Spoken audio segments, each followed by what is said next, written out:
again. Yes, I am Heather Quinlan. Some of you know me, some of you don't, but I thank the Slips people for having me here. And I am going to, I did a little wardrobe change. I'm terrified of microphones. This is about when 30 years ago I worked here. It's a Barnes and Noble in Danbury, Connecticut. And so 30 years ago, Metal was dead, but I was still trying to keep it going on with Rip Magazine. I don't know if any of you recognize this, and this is the closest I get to 90s jeans. So I'm trying to feel like I'm in the role here. Also, I had great eyebrows back then. I had like Madonna, Papa Don't Preach era, but this was the 90s. So you don't want that, and you overclock one time. Yeah. Anyway, I'll put my glasses on because now I need them because I worked there 30 years ago. Okay, so 30 years ago I was going through kind of a rough time. I just graduated college, Ithaca. I told people I go to college or went to college in Ithaca. They're like, "Oh, you went to Cornell?" And I say, "Yes." I went for theater, not academics. But that's a few months after that, my dad died, and then a week later, my grandma died. And that's my last picture with my dad, and my first picture with my grandma. And it was very sad. I was a little bit fucked up, as you could say. So I went and I found refuge at a bookstore, which I always did. And this was in Danbury, Connecticut, where my mom and stepdad had just moved to. So I filled out an application. I got the job. And I couldn't park. You see the parking cars parked in the front, none of them were mine because employees couldn't park in the front. That's a little fun fact. We also didn't sell coffee at this one because coffee hadn't been invented yet. This was they did start selling them in Barnes and Nobles, but not ours. Ours was built in 1991, and thank God. But we did sell these tote bags. Remember these? And these are like the mangiest, most feral photos of them I can find. I can't believe they don't have any nice ones, but they are available on eBay apparently. And we also sell these books. And you know, gather and look and reflect at the whole spectrum of what were the hits that year. I'm sure you remember all of them, for better or for worse. I know I do. And also these.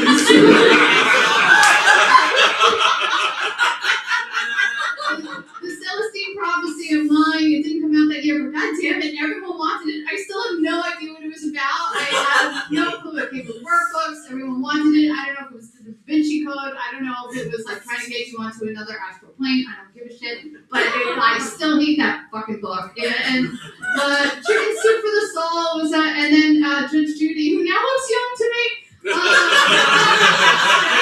People would be asking for the title for this book. They'd either like be cracking up or they'd be mortified. And they're like, "Do you have?" And I'd be like, "Yes, I know what you're talking about."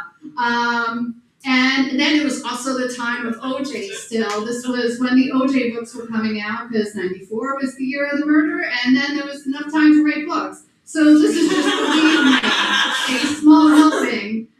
If you ever have a chance to see The People vs. OJ, or just Google or put in YouTube Connie Britton and Faye Resnick, you will see an awesome performance of when she was talking with Mike Walker. If you all ever read The Inquirer like I do, you will recognize that name. But she was trying to convince him that she went to a psychic who told her that Nicole wanted her to write a book.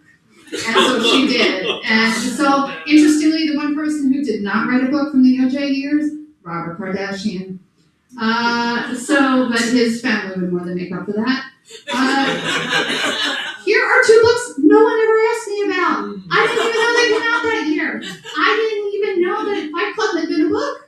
I don't know what, but that's another fun fact. But these were, and I thought you all would want to see the original covers, not the ones that you may know, and they're both awful. This is like I can do this one. And the other one I could also do, but it should be City and the Sex. I think I don't know if it's just bad, but and it says the basis for the hit HBO series and major motion pictures. And now we're gonna go Barnes and Noble after dark. So there was this one weirdo who would call, and he would be like, "Do you have the story of O?" And then another time we called, and he said, "My Nancy Friday book fell apart."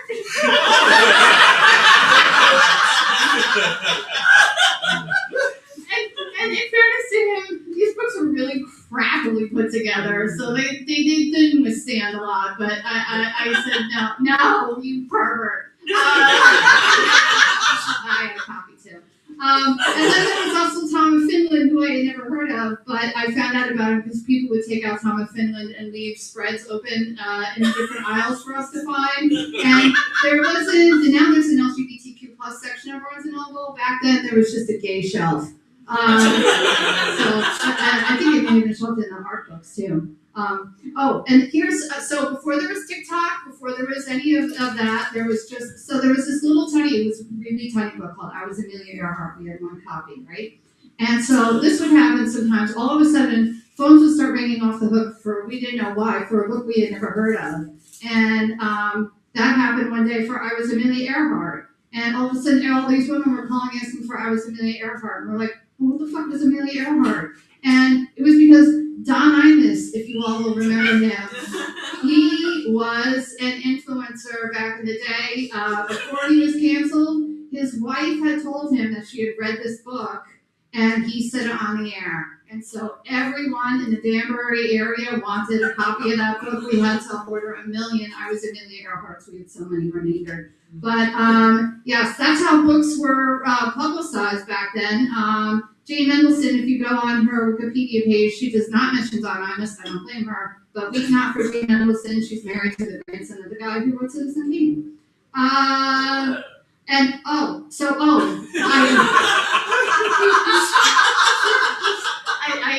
gave up the joke. Speaking of Don Imus, when we used to have celebrities come, because it was kind of a celebrity area, it was Connecticut, and we had Mary from Peter, Paul, and Mary, Harvey Firestein. And then one day in the sexuality section, I thought I saw Don Imus. And so I was telling all the booksellers, I was like, Don Imus is in sexuality. And I was like, ew. But we all went and looked, and we followed him, and he walked in, he went and he paid for his book, and then he said, well, thank you. And everyone's like, oh, Don Imus, huh? And I was like, well, I don't know. It looked like Don Imus. And then the store manager came over, and she was like, what's going on? And they said, Heather thought she saw someone famous in sexuality. And she's like, that is someone famous in sexuality. It's Ian Hunter. So, from Not the Hoople. All the young dudes, he was into it. So I just thought it was funny. We're going to get away from sexuality and these guys and go to Stephen King, because this is the year that The Green Mile was released in monthly installments of about 100 pages a month. So once a month for 6 months, you got the next chapter of The Green Mile. And then I just noticed, to my horror, this is also kind of a horror PowerPoint too, that this is what it came with when it finally finished. This floppy disk screensaver. Oh, it's so sweet and so horrifying at the same time. And then another I Was Amelia Earhart moment. The phone was ringing off the hook for this book, The Deep End of the Ocean. We didn't know what the hell is this book. And so we're looking all over for The Deep End of the Ocean, and we don't have no idea why. And all these women, after 5 o'clock, phone ringing, Deep End of the Ocean. And we're like, what the hell is going on? And ta-da! It was the very first Oprah's book club choice, and she had forgotten to let the book buyers know this. So we were caught empty-handed. That never happened again. We always knew which book was coming out because it would be usually a book we never heard of, and we would have boxes and boxes of it and be threatened within an inch of our lives not to tell anyone what book it was. Her next month was Song of Solomon by Toni Morrison, which had not come out that year, only a few years later or earlier. But these were the People of Color books from 1996. We have How Stella Got Her Groove Back, original color. We have Little Yellow Dog by Walter Mosley. If you don't know him, Devil in a Blue Dress, that's him. This was an Easy Rollins mystery. And then we have Push by Sapphire, which later on became Precious. Precious, thank you. And James McBride, who wrote this fantastic book I highly recommend called The Color of Water, a black man's tribute to his white mother. And years later, I was doing a documentary on the New York accent, and I thought of him, and he was my second interview. So that 10 years later, 1996, the book came out. In 2006, I interviewed him. So that's how we connected. And this is what we had as a website. Oh my God. So people didn't really use it. So when we had to order a book for someone, we had to order from the warehouse. And it said pub yes or pub no, which I found hilarious. And then I got called into the manager's office because of it. We had spies there. A spy in particular who couldn't spell Dalmatian correctly. So, and they wouldn't make me manager. This is who we thought was our big competitor. And we heard that there's book sellers could wear jeans, so we wanted to work there. But we did. But yeah, this is what we didn't know from Amazon. What did we know? We thought, oh my God, orders. But no. I ended up years later. So I'll get back to this. So I worked for Barnes & Noble for about a year, and then I got a $1 raise to $6, and I was like, the heck with you guys, I'm moving on. And so I ended up working at Sterling Publishing, which later was bought by Barnes & Noble. Was the Steve and Len Riggio. They're brothers.